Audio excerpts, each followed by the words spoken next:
So next up is the handlebars. They're in pretty shocking condition, obviously, or pretty corroded up. So the plan here is obviously just to strip them down, take off the old grips because they're, replacing, get new ones. Redo all the metal work in black, pretty straightforward.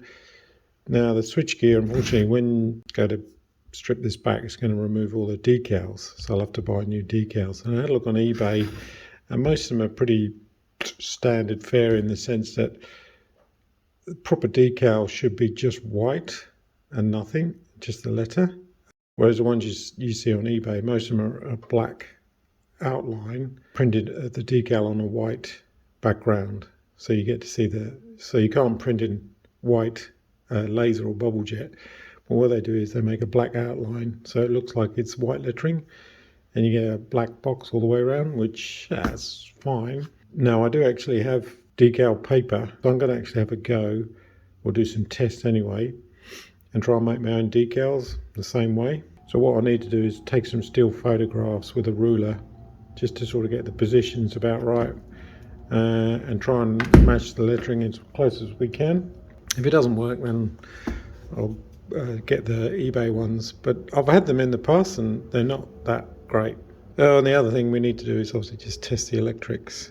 So in a few minutes, hopefully you'll just see everything blasted clean and ready for painting.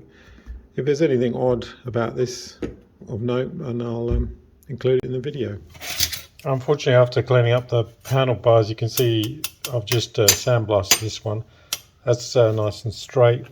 You can hold a ruler on it, but this one you can probably tell it's bent quite a bit. A bit of a gap there, so we're going to see if we can just straighten that. There's a telltale impact mark just on the end there. You see it's been whacked by something going down the road. So what we can do is use that as the direction we wish to bend this, because it's not necessarily just straight up and down. You want to bend it, when you bend it in the direction it was hit. So I'll just stick that in the vise and put a bit of heat on the end here and see if we can get it a bit straight.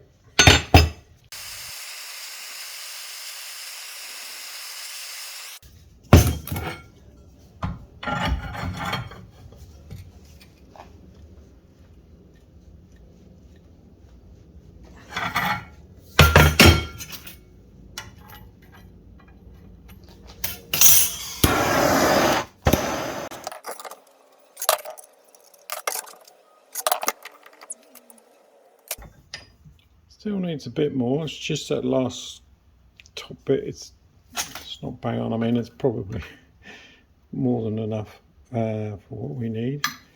It'd be nice to sort of get that dead straight, but I can't hold it in the vise very well. It wants to go sort of up, and as I'm doing that, it's lifting out of the vise. It's really hard to see it now, but it's the bend at the top has disappeared. Yeah, so I'll sort of go on all the way around, just keep going until there's sort of very little daylight at the end. So we need to put the lettering back on the switch gear, which is going to be fun. As I mentioned, I think you can buy stick-on labels, but they look a bit, I don't know, aftermarket or not great. I don't know how they did this. They either had transfers made in white and they just put transfer on and then maybe put lacquer over the top. I don't think they would have sprayed it on using a stencil. Yeah, so it's interesting. Anyway, I took loads of measurements. I made a note of everything where it sort of lines up and what letters I need. And generally the height of the letters are about 2.5 to 3 mil high. And I searched the internet and there is some transfer decals. So this is a company called Woodland Scenics, and they do various transfers and different I suppose lettering and characters. So what I've got here that was the closest one is Gothic RR White, the number is MG721, and they got various letter sizes. It looks like these letters down here are the ones that seem to match, and that says it's 3.17, but when I measure it with a ruler it seems smaller. Yeah, to me it's coming out at 2.5 mil, which is a good match. So yeah, so it looks like that range. I don't know if it's going to work, so what I've done is I've got a piece of just scrap steel that I've painted up in obviously the black paint. I'm going to give it a go and see if this works, because there's two things. One, will it stick, and will it stick and look okay? The next bit is obviously this is out in the environment and it needs a lacquer over the top, and on the back of it does actually encourage you to put on a gloss or flat spray. They say that decals are solvent resistant, because I'm worried that if when you put them on and you spray them, they'll all curl up or I don't know, dissolve. What I've done is I've just printed out in a Word document the lettering that needs to go on the switchgear. This will help me keep everything sort of straight and try and get the characters spaced out evenly.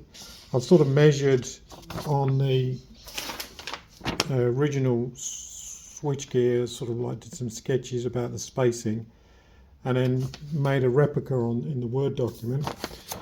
With the idea is I can then cut out these Word document, the printout, lay it on directly onto the switchgear and use it to sort of line up the characters. Just stick it just below where it needs to go. So little things like, make sure the high-low is evenly spaced. The actual characters are nicely spaced. Yeah, so just to help me out.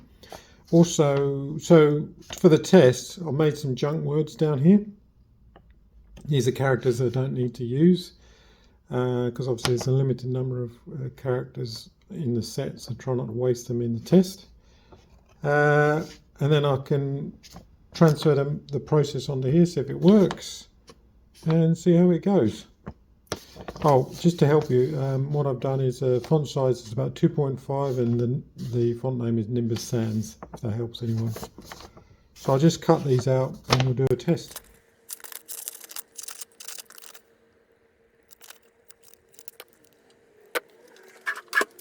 Yeah, so what you do is you use the piece of paper, in this case, if you want to use lights, you sort of line it up below where you want to put the characters, and then it'll help me use the straight edge to keep the characters straight and in line.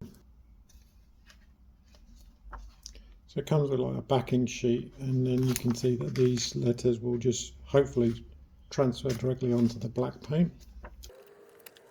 So what we'll do is, and then you can sort of line up the letters to the words underneath. Now they recommend to use a blunt. They actually sell a plastic tool, but if you don't have the tool, what do they call it? So it says apply to a green, dry, dust-free surface, position decal, blah de blah. Hold sheet firmly in place, rub over decal with a woodland scenic burnisher. So you can actually buy this thing, or they say a dull pencil, and the image will begin to grey out as it transfers. For best results, check the transfer progress. Just check that it's coming off. Not sure what they mean then. Reburnish over backing sheet. So maybe we'll put this black sheet over the top and press down on it. So I've got an old chopstick. It's sort of got a blunt tip on it, and we'll give it a go. I'll zoom in.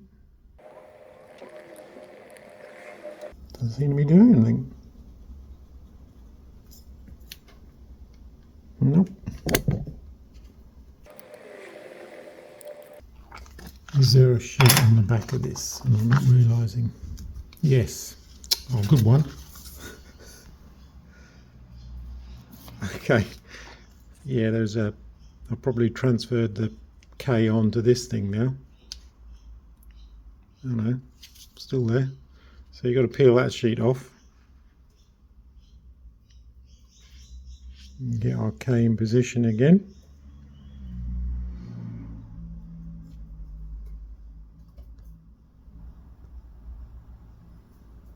Okay. Let's try again. It worked, but it does bend a bit. That K looks very crooked. Try the M. Could be the piece of paper. The edge of the paper is bending it.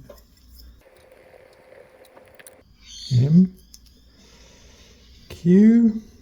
I'm finding this very stressful for some reason.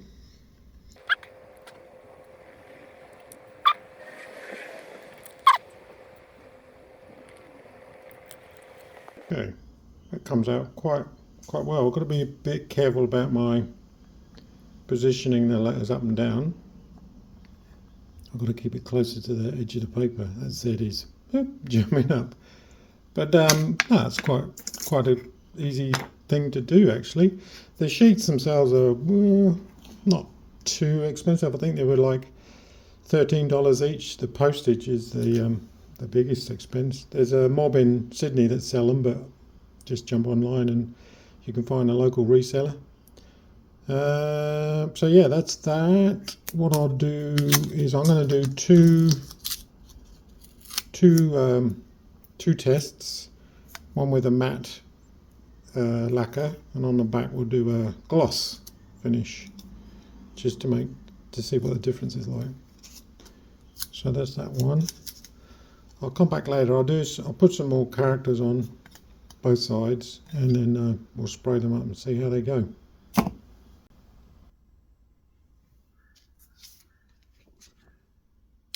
Just for comparison, you can see comparing the S, if I overlay the transfer.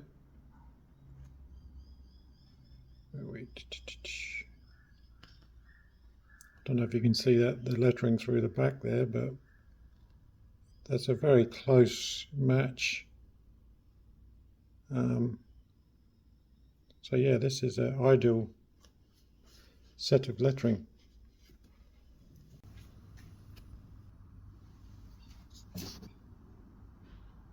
So here's some of the parts I've just painted up in a satin black finish. So yeah, just sandblasted them all, put them on these posts just because it makes it easier to paint.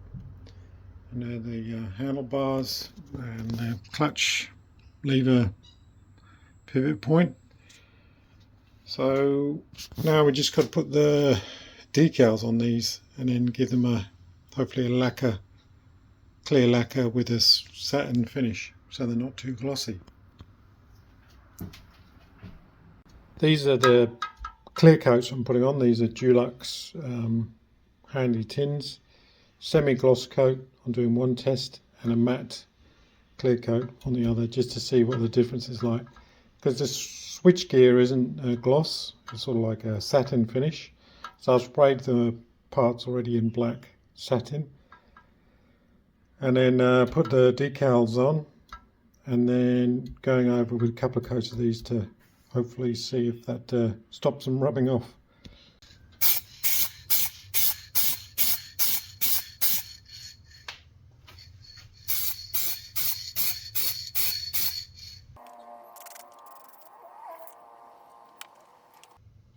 So this is why you should do tests. This is, I used a different paint on this one. This was high temperature paint. I thought I'd just do a comparison. Interestingly, the lacquer is making that paint soften, and it's got crazy orange peel on it now. So that's a no-no. Can't use lacquer on that. But this is the normal paint I use for all my black, and you can see how shiny that is. It's super glossy. As I mentioned, this is semi-gloss, but you'll notice we'll come back in half an hour and that should be back to a matte finish. Interesting, the decals are not curling up. It's just a shame with that paint finish is stuffed. I'll show you the paint I used. So this is a White Knight gloss black engine enamel. probably is okay on its own. I did notice though that this one is takes a long time for it to harden up. It's quite soft still, so maybe it's good for exhaust pipes and things, but not any good for the parts I want to use on the motorbike. Shame. We'll just stick with that one. So this is the paint I use mainly on the frame and all the other parts. Well, there's two types. There's a gloss one, and this is satin black. It's cheap, very cheap paint. I get it from Repco in Australia, and just mix it with lacquer, and it's pretty tough. Yeah, so that's some test pieces I made a while ago, and it's been, you know, it's quite durable, and I've even put petrol on it as a test. Probably can't see, but I left petrol on there to dry, neat petrol, and it still has got a good finish. This is the gloss version. So for a cheap paint, it's actually quite durable.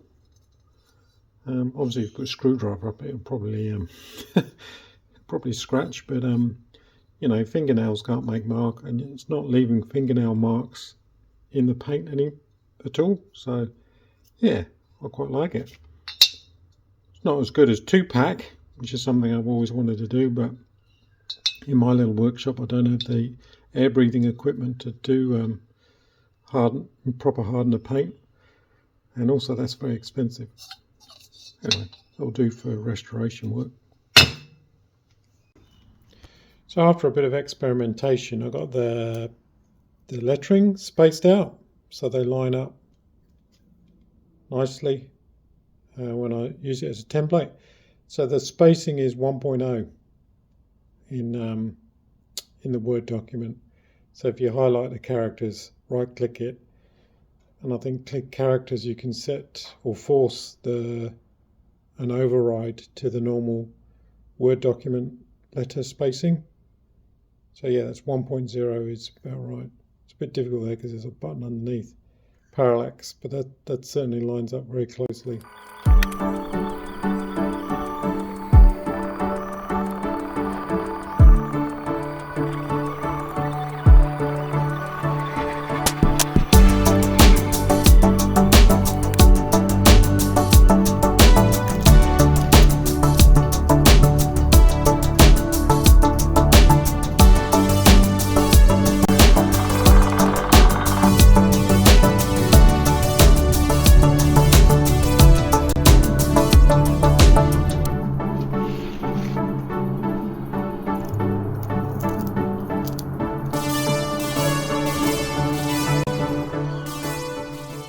So we just pop on the handlebars, take the plastic dust cap off, just get it so that the tube is just poking through at the top, a fraction, and then line up the retaining bolt, stops it turning.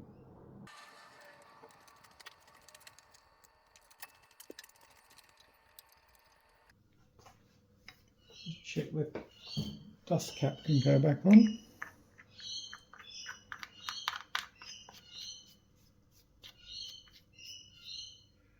And then we just torque this up, and then we can set the torque all the front fork assembly so it's fully torqued up, and now we're in the right position. So basically the manual says the top of the fork tube needs to be just flush with the castings of the handlebar, so they're pretty much lined up. Doesn't have to be super accurate. So there's a bit of a sequence to tightening up the bolts. First one is you want to tighten this one up first so that these two are nicely clamped together. Then tighten up this pinch bolt. Just double check you're still at the flush at the top, and then tighten up the lower steering stem clamp bolts, and then the final one is this top one. So 8.8 Newton meters.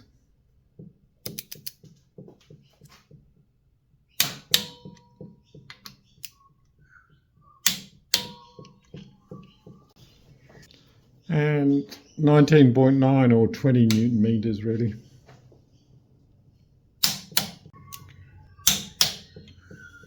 On the lower one it's the same again, 19.9 or 20 Newton meters. Start with the lower one first.